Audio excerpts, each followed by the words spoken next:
Welcome to the Southern For Real Project, y'all. I'm Bales, and I'm here today to tell you all what we're about. The Southern For Real Project was launched in 2020 on the belief that all Americans should have access to the foods that make them happy and keep them healthy. This is not about the things that make us each unique and special. It's not about color or creed or how we identify. It's not about the left or the right.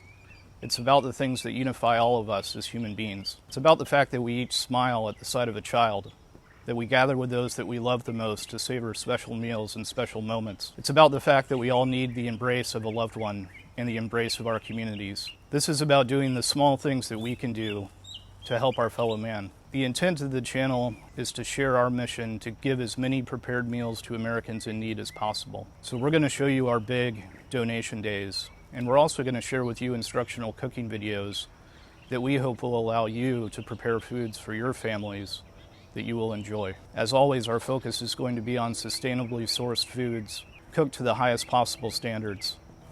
You can see there's a small garden behind me. We especially delight in growing, prepping, and eating our own food.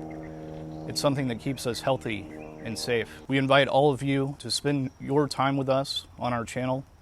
Every moment that you spend with us enables us to donate meals to people in need. We also invite you to visit our online marketplace. You'll see a link to our website below, and every purchase and donation allows us to give additional meals to Americans in need. This Thanksgiving, we have the goal of feeding 20 families in need. Next year, we hope to feed 2,000. The year following, can we feed 10,000? How much can we give? As always, we want to say thank you to all of you who are in harm's way, those of you who are in uniform, in scrubs, and in classrooms. Your service and your love makes our service and our love possible. It's important that we all remember that our freedom isn't free. Neither are our health or our safety. Two things that are always free in life are love and kindness. That's where we live. This is Southern For Real, y'all. Welcome.